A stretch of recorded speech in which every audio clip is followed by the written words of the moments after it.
Con el fin de la Segunda Guerra Mundial y el comienzo de la Guerra Fría, muchos países tuvieron que elegir entre el capitalismo con Estados Unidos o el comunismo con la Unión Soviética durante esta etapa. Algunos optaron por la tercera opción, la de no involucrarse directamente. Otros ni siquiera tuvieron la opción de elegir qué modelo querían para su país. Ese fue el caso de Hungría, quedando bajo la órbita soviética en su avance a Berlín durante el fin de la Segunda Guerra Mundial y siendo parte del telón de acero en Europa. Es así que la ideología comunista tuvo que ser adoptada obligadamente a la población. Hasta finales de los 80, el país húngaro sufrió la ocupación soviética con resistencia e implantando lentamente reformas más liberales en todos los ámbitos, intentando acercarse a Occidente lo más que podía. Hoy vamos a ver cómo fue la etapa húngara dentro de la influencia comunista y su posterior paso a ser una república independiente y capitalista. Me presento, esto es Balance de Tiempo.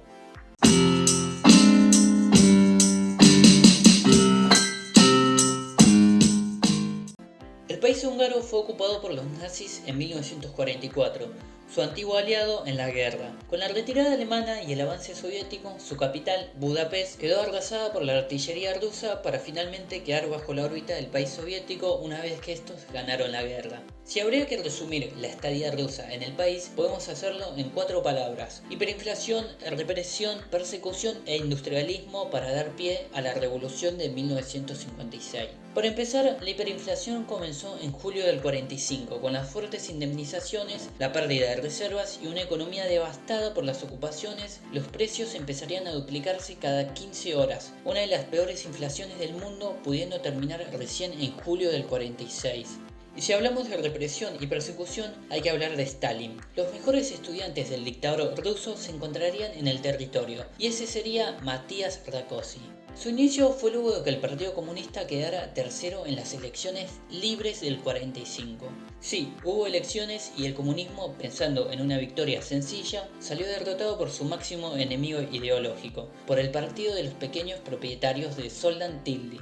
Esta elección sería polémica a posteriori, ya que se le impondría desde Moscú al nuevo gobierno la entrada de ministros comunistas obligadamente. Rákosi llegaría así persiguiendo a líderes políticos, acusando, asesinando, secuestrando y otras cosas más de las que puede hacer un dictador en ascenso por medio de su policía secreta. Su periodo de persecución y represión sería de los más duros en Europa del Este, en donde terminaría en 1953 con la muerte de Stalin y el proceso de desestalinización. En el medio se establecería la República Popular, la oposición estaría en Siberia y se llevaría planes de industrialización.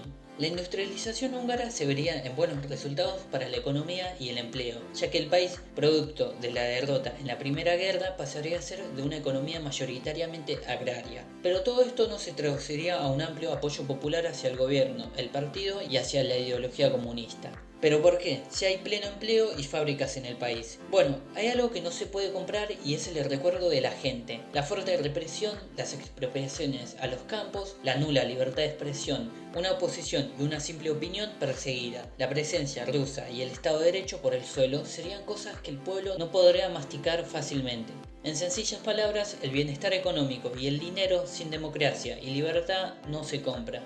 Todo esto llevaría al primer intento del país por desterrar al comunismo de su territorio en octubre de 1956. Si bien Rákosi había dejado su puesto y su sucesor estaría más en la línea del pueblo y del capitalismo, rápidamente en las sombras Rákosi lo destituiría y volvería a su escuela al poder.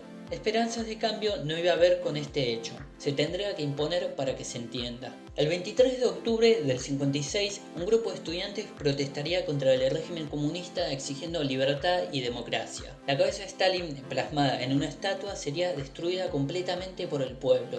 La respuesta del gobierno sería la represión, que no pudo ser contenida. Las calles serían de los trabajadores y estudiantes organizando un consejo revolucionario, estableciendo un nuevo gobierno de corte liberal exigiendo la retirada soviética y su acercamiento con Occidente, donde siempre se sintieron cómodos. Economía de mercado, libertad y democracia es lo que pedían.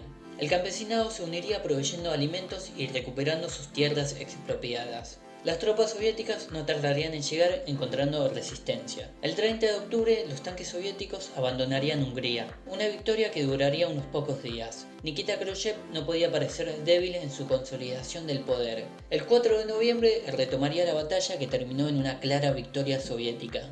El precio de la revuelta sería de 229 personas ejecutadas, 3.000 muertos en combate, 200.000 exiliados, 26.000 condenados y 13.000 llevados a campos de concentración. El pueblo sería derrotado, pero dejaría una huella, para los estados vecinos como para el gobierno comunista, que tenía que entender que Hungría no sería fácil de domesticar sin reformas en base a la libertad y al mercado. Si querían evitar otra revolución húngara, tendrían que aceptar reformas. Algo que poco a poco irían consiguiendo en las próximas décadas con el ascenso de János Kadar, con una menor represión y amnistía hacia los revolucionarios, impulsando reformas como permitir pequeñas empresas, dando libertad limitada al mercado y un acercamiento diplomático con Occidente. Las presiones internas llegarían a que Hungría sea una de las economías más liberales y económicamente avanzadas en el bloque oriental, sufriendo en la década de los 70 en la agricultura e industria la carencia de inversión, elevando la deuda externa hasta llegar a finales de los 80. La década de los 80 sería el final del comunismo húngaro.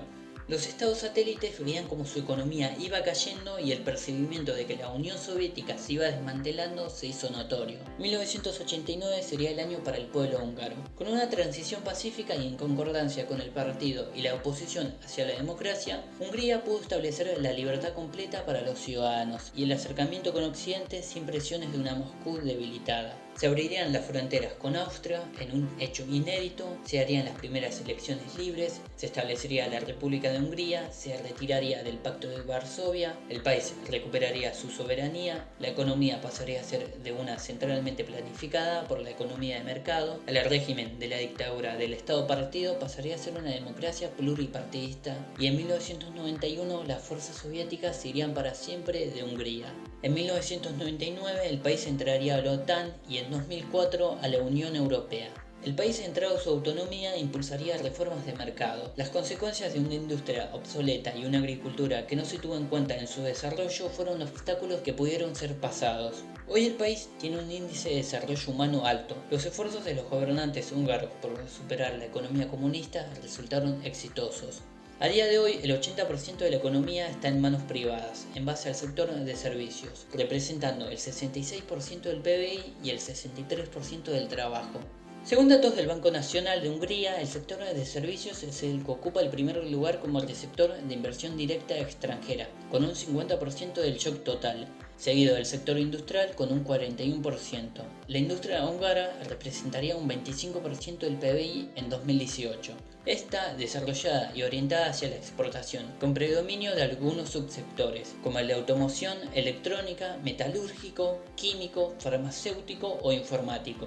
Desde la entrada de Hungría en la Unión Europea, la inversión directa por parte de multinacionales ha sido continua, lo que ha contribuido a modernizar y optimizar el sistema productivo del país. Dentro del sector industrial, el subsector con mayor inversión extranjera es el de vehículos, seguido del equipamiento de transporte, que supone un 12% del stock de la inversión extranjera en el 2018.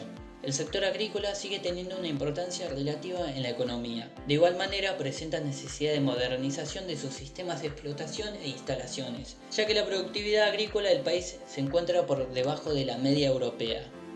El comunismo nunca se llevó bien con el país. La gente siempre prefirió la libertad que el sistema comunista. Aun cuando hubo estabilidad o mejoras en el país, en todo momento se presionó para ser un país capitalista donde se sentía más cómodo. Ese odio hacia aquel sistema se tradujo a una sociedad más derechizada y conservadora en los últimos años, aumentando luego los escándalos de corrupción en la primera década del 2000 y la crisis del 2008 hicieron propicio el ascenso de líderes más conservadores, como Viktor Orbán, que si bien en su carta de presentación no es comunista, sus métodos no se alejan mucho de lo que podría hacer Sarkozy en pleno siglo XXI, controlando medios de comunicación, cortando libertades civiles y laborales, reduciendo el poder judicial y la independencia del Banco Central. Y es que no se separa mucho de los líderes populistas de América en la primera década del 2000, como Cristina Kirchner, pero del lado de la derecha. Y es que desafíos no le va a faltar a la política si en algún momento Orbán deja el sillón presidencial. Su presidencia está llena de contradicciones, con pros y contras. Finalizando, esto fue Balance de Tiempo. Si te gustó el video podés darle me gusta y suscribirte. Un saludo.